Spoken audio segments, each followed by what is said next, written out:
En los años 70, el Reino Unido era aterrorizado por un criminal en serie apodado la Pantera Negra. Se vestía de negro, usaba un pasamontañas negro con 2 agujeros para los ojos. Era despiadado. Este hombre era el enemigo público número 1. Desde el infame secuestro de la joven heredera Leslie Whittle, Well, I would just like her to get in touch with me, if at all possible. Marnie, just go to Kids Grove Post Office, telephone box. hasta la violenta ola de robos a mano armada y asesinatos. Mientras se alejaba, la pantera le disparó 6 veces en la espalda. La Pantera Negra no se detendría con nada con tal de conseguir lo que quería. Y sacó la escopeta. El arma estaba aquí. El hombre tras la máscara era Donald Nilsson. Pero ¿su vida lo llevó a ser un criminal?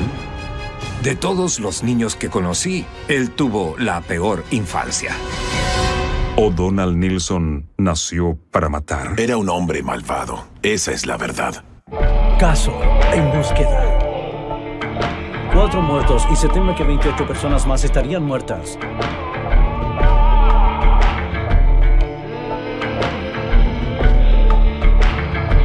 Se encuentran cuerpos en las paredes. ¿Dónde? Víctimas dementes. Enero 1975. The most important thing is that we want Leslie back. We will do whatever is required. Well, I would just like her to get in touch with me, if at all possible.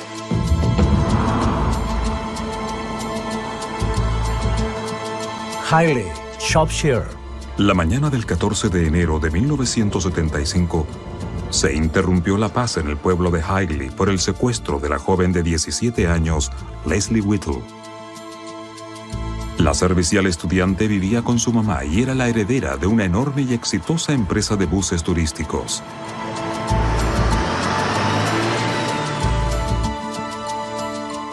La señora Whittle descubrió que su hija estaba desaparecida y encontró en la sala de estar una nota que era una demanda de rescate por $85,000. El mensaje estaba escrito a lo largo de una cinta portadora. Decía, sin policías, sin trucos o morirá. Y esa fue una amenaza muy escalofriante. A pesar de la advertencia, la familia de Leslie decidió contactar en secreto a la policía. El secuestrador les exigió ir a la cabina telefónica cerca de Kidderminster y esperar una llamada.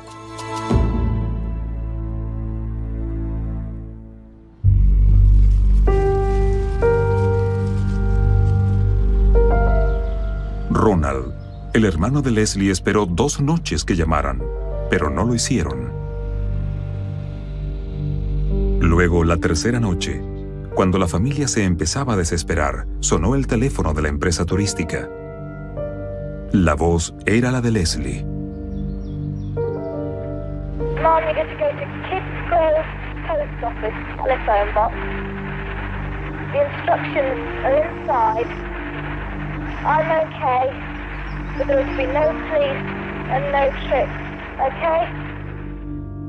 Se veía un poco nerviosa. Sin embargo, aseguró con mucha firmeza que estaba bien y con vida. Eso les dio esperanzas a todos. La familia de Leslie decidió pagar los $85,000 de rescate para recuperarla lo más pronto posible.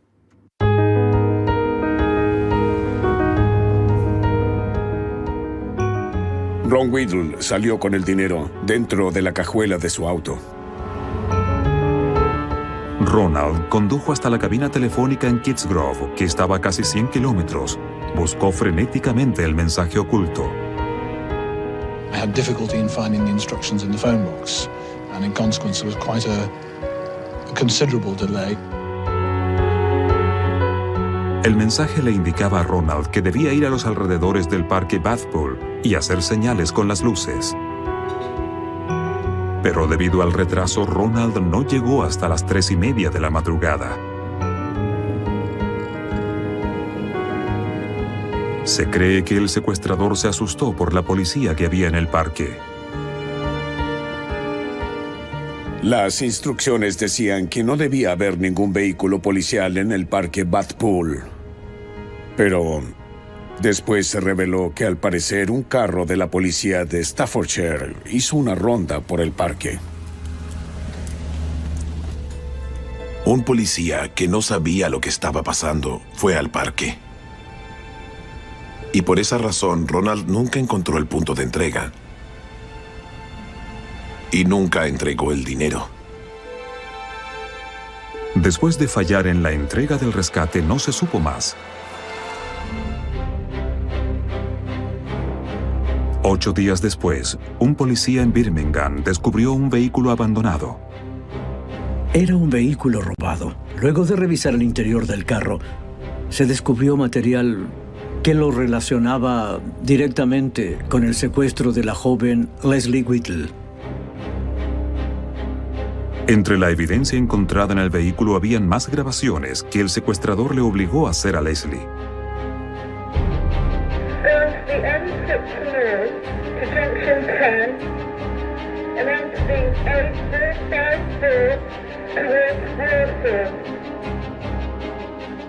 Para la familia de Leslie, escuchar su voz fue reconfortante, pero a la vez desolador.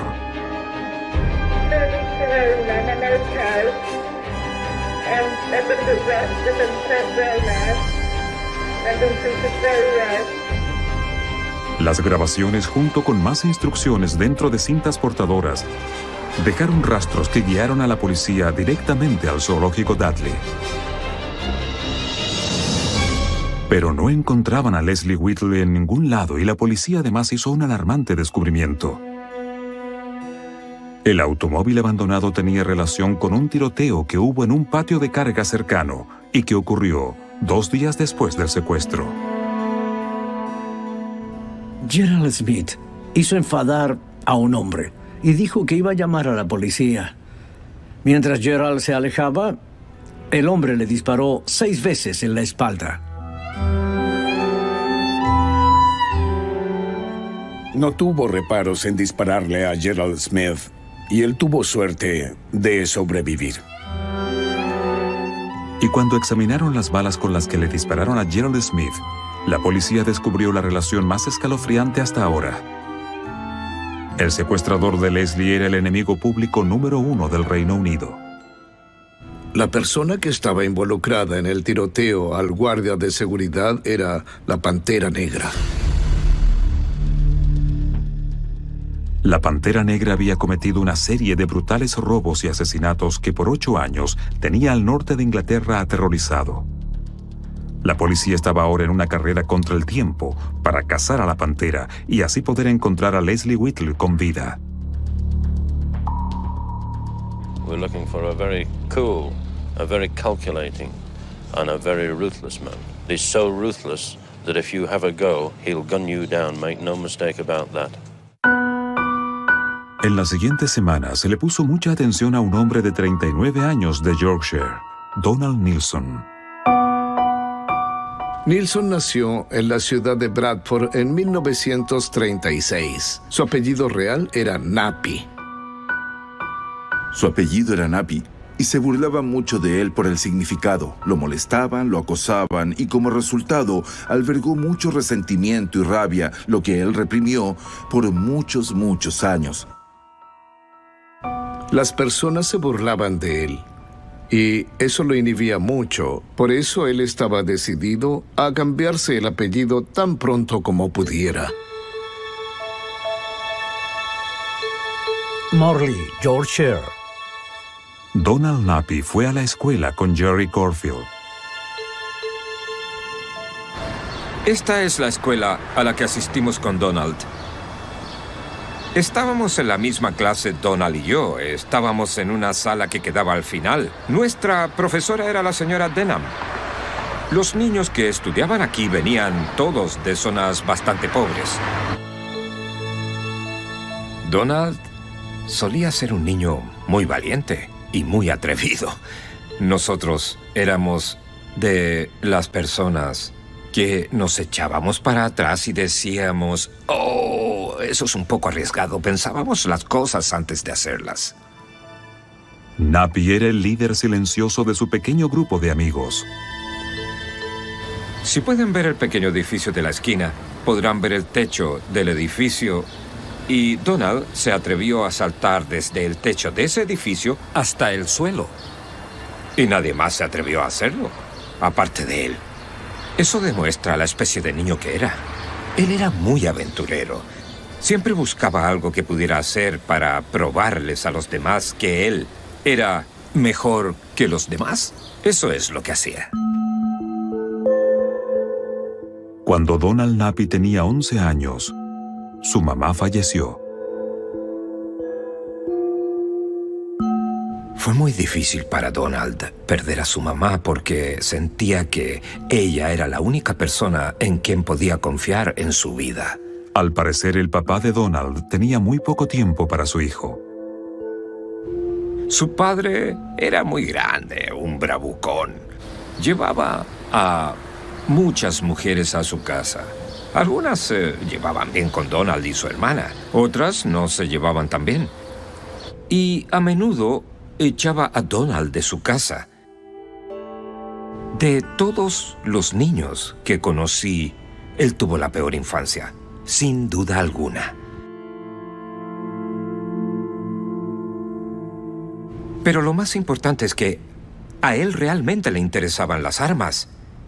Le interesaban demasiado.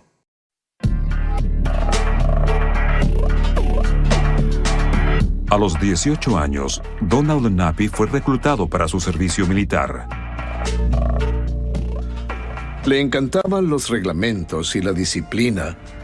Podía seguir órdenes sin problemas. Le encantaba prepararse para las cosas. El ejército fue el primer lugar donde empezó a sentir dominio y poder. Y eso era algo en lo que era exitoso y lo hizo crear una identidad con carácter. Durante su permanencia en el ejército, Nappy se casó con una joven local, Irene, quien lo convenció de dejar el ejército. Dejó el ejército por su familia. Yo creo que de otra forma se habría quedado probablemente toda su vida, porque era el ambiente donde se sentía más a gusto. Tuvieron una hija, y cuando tenía 4 años, Donald Nappy decidió que era hora de cambiar el apellido de la familia a Nilsson. Cuando su hija nació, decidió que ella no debía sufrir las cosas por las que él había pasado, lo que demuestra cuán traumado estaba por todo el acoso que sufrió cuando era un niño, porque estaba totalmente dispuesto a cambiar su apellido con el fin de proteger a su hija. Nilsson se mudó con su familia a una casa adosada en Bradford, donde intentó ser exitoso en una serie de trabajos. Trabajó como guardia de seguridad, taxista, carpintero, vendió cabañas, pero solo había un factor común en esos emprendimientos: el fracaso. No podía ganarse la vida honradamente. Nunca se hizo amigo de ningún vecino. Era el tipo de persona solitaria. Yorkshire, Moors. Nilsson nunca dejó de amar las cosas del ejército y controlaba a su esposa e hija con tiranía militar. Foto tomada por Donald Nilsson. Hacía que ambas lo acompañaran a falsos ejercicios militares. Era un hombre muy estricto. Le encantaba dar órdenes y decirle a las personas que debían hacer estrictamente lo que él mandaba. Se compró un todoterreno, uno estilo militar, del tipo que los estadounidenses solían usar. Compró una colección de ropa de combate, camuflaje, casco metálico, botas. Durante sus extraños viajes, Nilsson fotografiaba unas escenas militares y llenaba los álbumes familiares con esas fotos. Solía llevar a su esposa y a su hija al Parque Nacional Moors para jugar a la guerra. Ahora, ¿qué clase de hombre hace eso con su hija? Aunque Nilsson disfrutaba revivir sus días gloriosos en la milicia, no podía ignorar el hecho de que era un fracasado en los negocios. Debido a que no podía tener éxito con una vida honrada y esforzada, decidió que podía conseguir el dinero que quería siendo un delincuente. Con una fuerte sensación de injusticia social, Nilsson empezó su carrera allanando moradas. A finales de los años 60, había cometido cientos de robos. Luego decidió apuntar a objetivos más grandes.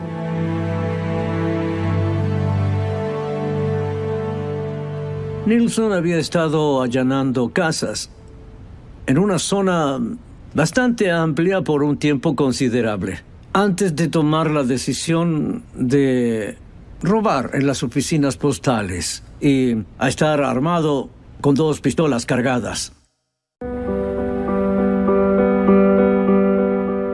En febrero de 1972, durante el curso de uno de sus primeros intentos de robo a mano armada, Nilsson fue desafiado y desenmascarado. Él escapó, pero su error llevó a que se distribuyera una fotografía de su rostro. Después de su intento mal ejecutado, es probable que Nilsson se haya dicho a sí mismo: esta es la última vez que me pasa eso. Les dispararé antes de que vuelva a pasar. Este error se alojó profundamente en la mente de Nilsson. Redobló su preparación estilo militar y aseguró que nunca más dejaría a un testigo con vida. Solía pasar días y semanas planeando estos asaltos a las oficinas postales. Solía construir escondites y anotaba todos los movimientos de los policías, de los carteros, de los lecheros, los horarios de trabajo de las personas. Lo tenía todo planeado porque era del ejército. Se mantuvo muy en forma. Hacía flexiones con la punta de sus dedos. Se dice que se hacía pasar como miembro del Servicio Especial Aéreo Británico. Una de sus doctrinas era: una planificación y organización perfecta evita desempeños pobres. Cometió crímenes planeados perfectamente. Se realizaron de forma metódica. No fue 1 o 2 robos que cometió en un corto periodo de tiempo. Esto continuó por muchos años.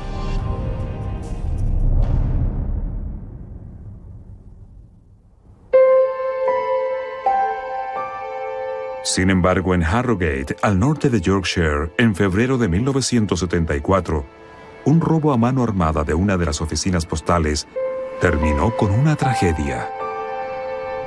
Robaron una suboficina postal durante la noche. El hijo de 18 años se despertó por el ruido de un intruso que usaba una capucha y cargaba una escopeta. El intruso quería saber dónde estaban guardadas las llaves de la bodega y ambos, él y el intruso, subieron donde estaba Donald Skepper y su esposa. El señor Skepper se despertó y cuando vio al intruso le dijo a su hijo de inmediato: «Atrapémoslo». Y en el momento que estaba saliendo de la cama, el intruso le disparó en el pecho.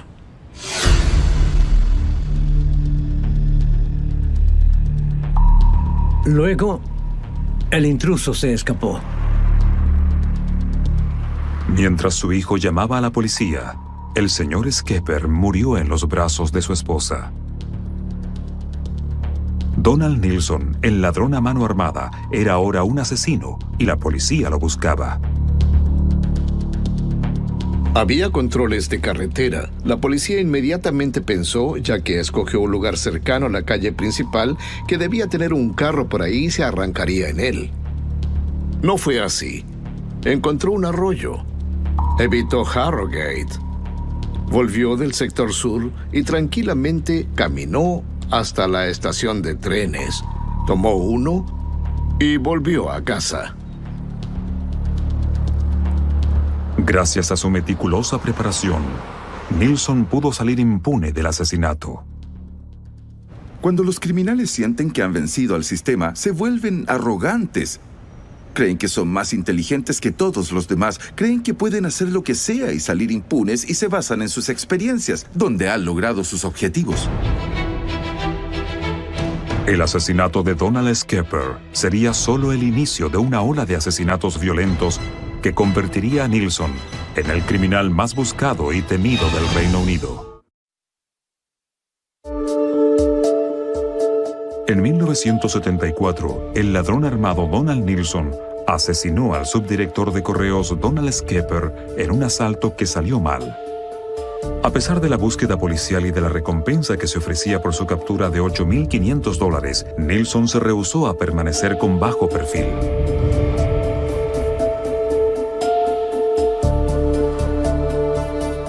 El 6 de septiembre llamaron a la policía de Lancashire desde la oficina postal de Baxenden, que era dirigida por Marion Astin y su esposo Derek.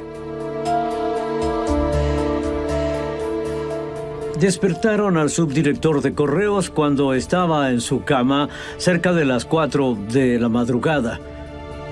Y entonces encontró al intruso encapuchado en su cuarto. El señor Astin inmediatamente brincó de su cama y fue capaz de sacar al intruso del cuarto hasta el rellano. Hubo un estallido y el señor Astin recibió en su hombro un disparo de bala a corta distancia. Nilsson nuevamente se escapó y Derek Astin murió poco después. Pero el detective e inspector principal Roy Eglon descubrió otra sorpresa. También le habían disparado en la parte inferior de su cuerpo y la bala resultó ser un calibre 22. Es algo bastante inusual que un criminal esté armado con 2 armas cargadas a la vez. Muy inusual. Los detectives pronto relacionaron los asesinatos de Derek Astin y Donald Skepper. En ambos casos describieron al criminal como un hombre pequeño y delgado que usaba un pasamontañas. Debido a su sigilo y su vestimenta negra, el asesino enmascarado obtuvo su espeluznante apodo. Un periodista que entonces trabajaba en el periódico nacional lo apodó la Pantera Negra. Donald Nilsson, un hombre que fracasó en la vida honrada, era ahora conocido en todo el país. Compró la figura de una pantera para exhibir en su casa. Esa fue la primera vez que Nilsson era alguien en la vida. Los medios hablaban de sus crímenes.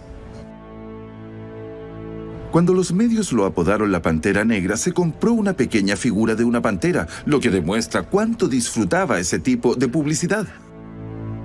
Preocupados por la seguridad de sus empleados, la oficina postal incrementó la recompensa.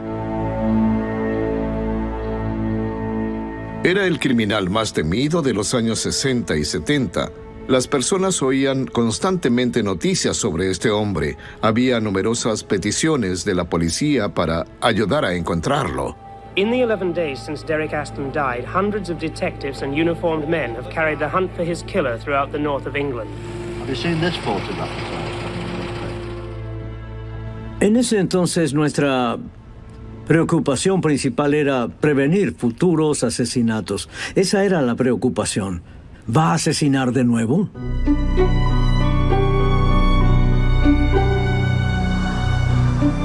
Unas semanas después, el 11 de noviembre de 1974, la Pantera Negra salió a merodear una vez más.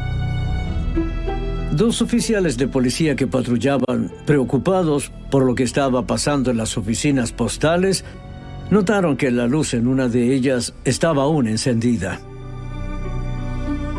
Fueron a la parte de atrás, abrieron la puerta y encontraron al señor Grayland tendido muerto y a su esposa inconsciente. Llevaron a la señora Grayland de urgencia al hospital con 3 fracturas en su cráneo. Afortunadamente sobrevivió. Un análisis forense al señor Grayland reveló que le habían disparado con un arma del tipo calibre 22, la misma que había matado a Derek Astin en Accrington. Con el asesinato de Grayland, la oficina postal incrementó la suma de la recompensa a $40,000.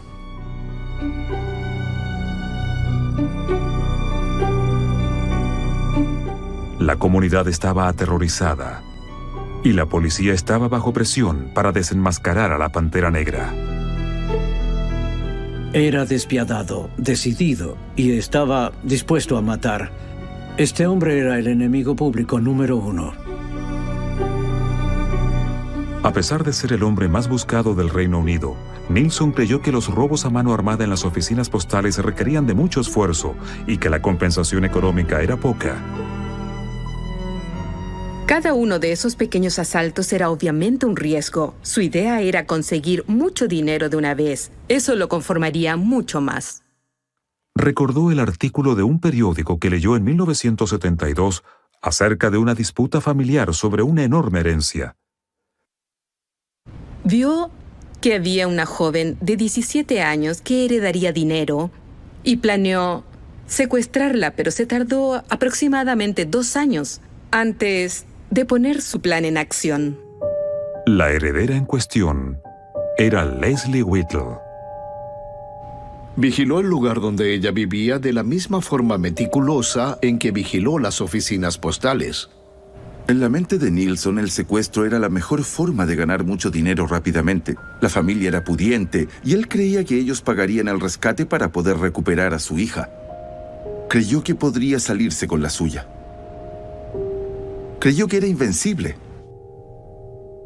Hailey, Shropshire. En la tarde del 13 de enero de 1975, la Pantera Negra se metió a la casa de la familia Whittle.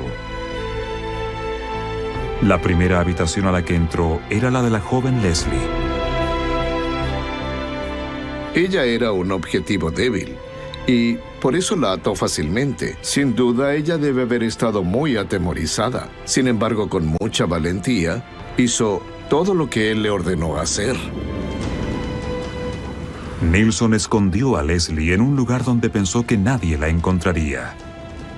La complicada serie de instrucciones que estaban grabadas e impresas llevaron finalmente a su hermano Ronald al parque Bathpool, a unos 100 kilómetros de la casa de la familia, donde la entrega del rescate de $85,000 fracasó. Es un parque extraño, en realidad, porque está en la cima de una colina que tiene una reserva. Pero también por debajo de todo eso está el túnel ferroviario y también el canal, que corre por debajo del parque. La policía quería buscar en el parque Bathpool, pero tenía miedo que su presencia pudiera poner en peligro la vida de Leslie. Pero después de 7 agonizantes semanas sin noticias del secuestrador, finalmente actuaron. El 7 de marzo, se llevó a cabo una búsqueda detallada en el parque Bathpool. Algunos escolares locales encontraron un mensaje impreso junto a un canal de desagüe que decía: "Arroja el maletín en el agujero".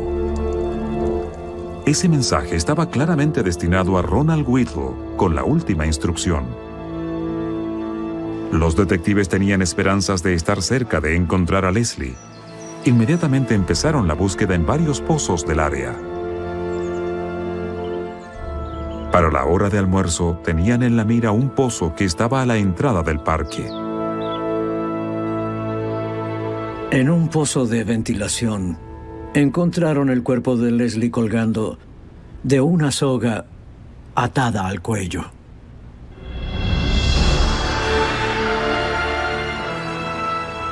Estaba colgada del cuello.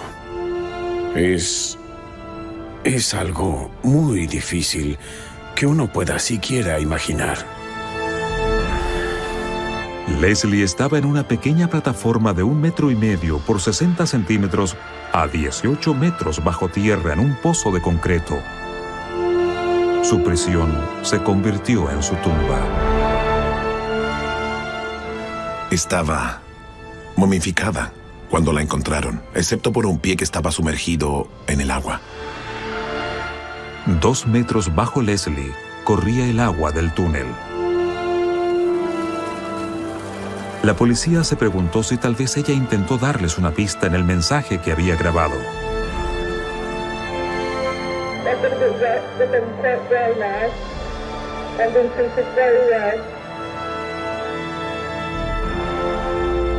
Debe haber sido horrible para los policías que la encontraron y tuvieron que llevarla hasta la superficie. Pero el espantoso descubrimiento del cuerpo de Leslie Whittle dejó a los detectives sin pistas con respecto a su trágica muerte. Y tampoco estaban cerca de capturar a la Pantera Negra, el enemigo público número 1 del Reino Unido.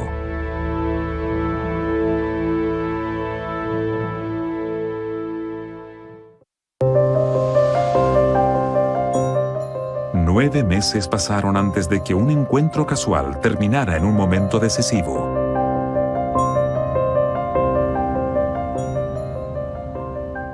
Cerca de las 10:30 de la noche, el 11 de diciembre de 1975, dos oficiales que patrullaban en Mansfield, en el condado de Nottinghamshire, vieron a un hombre caminando por la calle cargando un bolso. Los policías Stuart Mackenzie y Tony White decidieron hacerle unas preguntas. Paramos cerca de él. Tony abrió la ventana y le dijo: «Buenas noches, señor. Lamento molestarlo, pero a esta hora de la noche nos gusta controlar a las personas, saber quiénes son, dónde van y dónde han estado». ¿Qué tiene ahí?, le dijeron. Nada. Lo revisaremos. Y entonces apuntó a ambos con la escopeta. Pude ver la punta de una escopeta de doble cañón cargada. No se muevan, sin trucos, o los mato. Lo siguiente fue que le ordenó a Tony irse en el asiento trasero.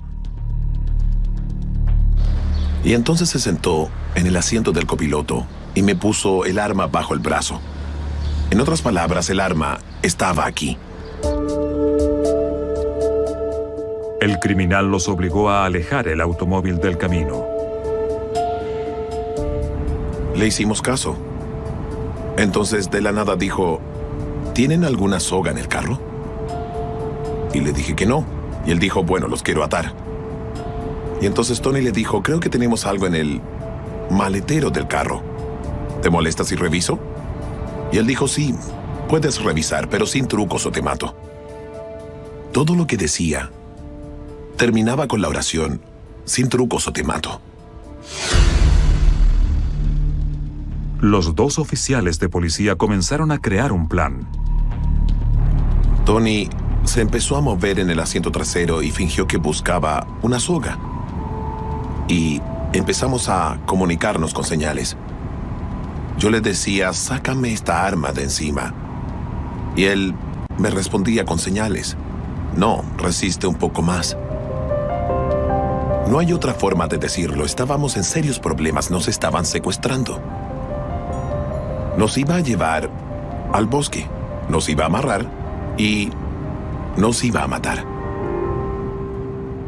Tony decidió que era hora de actuar. Tony gritó: agárralo. Pisé el freno y al mismo tiempo que hice eso, escuché un estruendoso disparo al costado de mi cabeza y vi un gran destello. Abrí la puerta y salí rodando del carro. Tony me gritó, me disparó. Corrí al frente del carro y empecé a gritar por ayuda a las personas que estaban en el restaurante. Abrí la puerta del copiloto, agarré al hombre y lo saqué del carro. Agarré su escopeta, se la quité y nos caímos al suelo. Puse mi rodilla sobre su garganta. Lo apunté con un arma en la cabeza y le dije: te mataré, maldito bastardo. Y apreté el gatillo, pero solo hizo un sonido.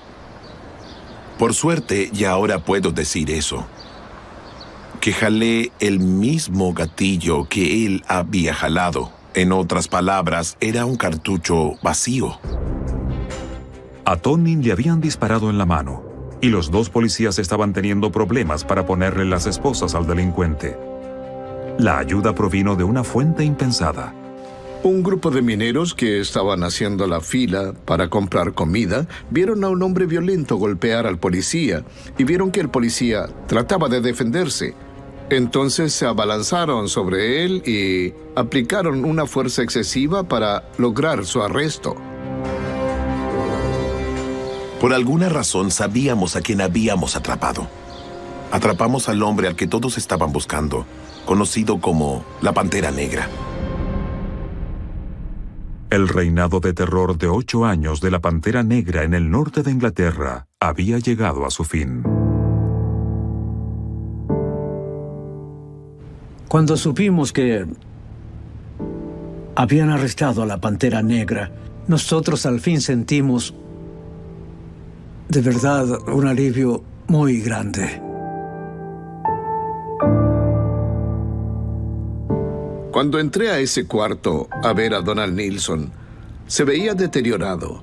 Su rostro estaba cubierto de moretones, cortes, sangre. Se paró inmediatamente, me prestó atención y dijo: «Buenas tardes, señor». ¿Señor? Recordé los días en el ejército. La policía allanó la casa de Nilsson. Todo parecía estar perfectamente normal. Todo era normal hasta que registraron el ático de la casa. Entraron al ático y lo que vieron ahí los dejó impactados. Tenía un arsenal.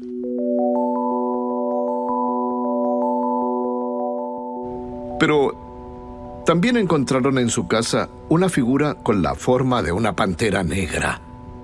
Disfrutaba tener ese particular sobrenombre. La Pantera Negra ahora estaba enjaulada. E irónicamente, su obsesión por planear y preparar sus fechorías proporcionó mucha evidencia en su contra. Pero ¿Donald Nilsson estaba destinado a cometer esta serie de horribles crímenes?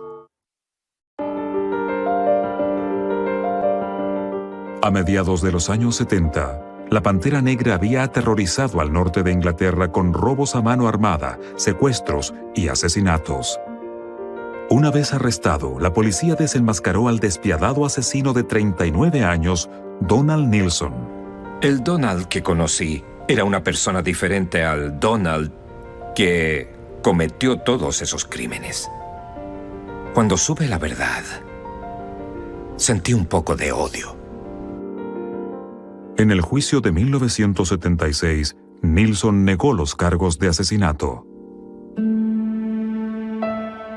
En cuanto a las acusaciones relacionadas con Leslie Whittle, se declaró culpable de secuestro, de demandar un rescate, pero no de asesinato.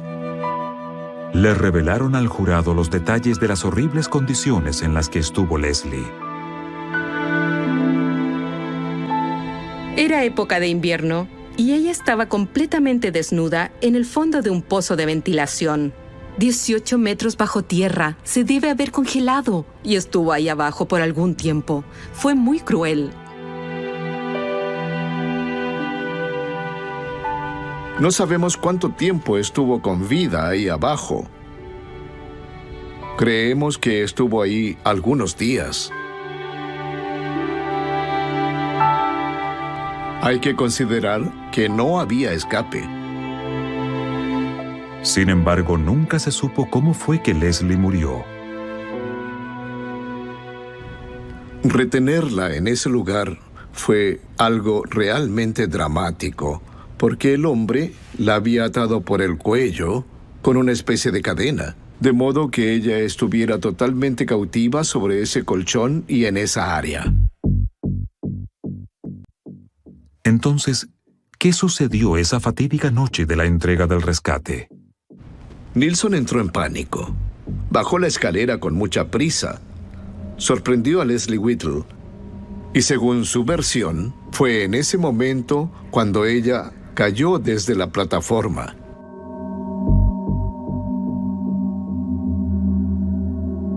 Él dijo que nadie vio su cara. Y luego dijo, bueno, en esa ocasión en particular, ella parecía estar muy nerviosa al verme. Dijo que eso era extraño. Y, por supuesto, el abogado de la fiscalía le dijo, entonces, ¿por qué pasó eso, señor Nilsson? Y él dijo, debe haber sido por la expresión que vio en mi rostro. Y yo creo que por eso lo condenaron por homicidio. Y creo que no es nada seguro, es mi opinión. Pero creo que en realidad la empujó de esa plataforma y dejó que ella colgara de la soga. A 18 metros, bajo tierra, desnuda. El jurado decidió que sin importar cómo murió Leslie, Donald Nilson era responsable de su muerte. Lo declararon culpable de los asesinatos de Leslie Whittle, Donald Skepper, Derek Astin y Sidney Grayland, además de una serie de crímenes incluyendo secuestro y robo a mano armada. Cuando el jurado dio su veredicto, hubo un estallido de aplausos, porque la gente se alegró de esa decisión correcta. La sentencia fue que lo mandarían a cadena perpetua. Pero Donald Nilson nació para matar. Resultó ser todo un fracaso y esa fue su motivación principal. Esto no fue motivado por el sexo, parecía ser motivado por una combinación entre la necesidad por el dinero y una enorme cantidad de mucha rabia y también gran hostilidad hacia la vida en general. En su infancia, Donald tuvo una mala vida. No hay dudas con respecto a eso. Pero también muchas otras personas. Y ellos superaron todo eso. Se dice que un porcentaje considerable de personas que han estado en el ejército se convierten en criminales después de retirarse. Es algo muy triste, pero es un hecho y creo que queda perfectamente claro que eso afectó a Donald Nilson. Si hubiese sido un psicópata, hubiese sido cruel con otros niños, hubiera sido un mentiroso y ese tipo de cosas. Habría demostrado ese tipo de comportamientos en su juventud, pero no vi registros de eso. Entonces, ¿nació de esa forma? Al parecer no fue así. Hay personas que se deshumanizan cada vez más mientras pasa la vida. Al parecer, él era ese tipo de personas. Donald Nilson empezó como un patético criminal, pero sin titubear pasó de robar a mano armada a secuestrar y asesinar. He reporteado muchos casos de asesinato y Nilson era, sin duda, una persona absolutamente malvada. Es increíble que él fuera capaz de vivir una vida relativamente normal, con una familia. Era un hombre malvado, esa es la verdad. Solo hacía falta mirarlo a los ojos. Eran negros. No se pudo dar la molestia de salir a trabajar. Eligió matar, asesinar, robar para ganarse la vida. No creo que las personas nazcan malvadas. Creo que eligen ser malvadas. Donald Nilson murió en la cárcel el año 2011 a la edad de 75 años.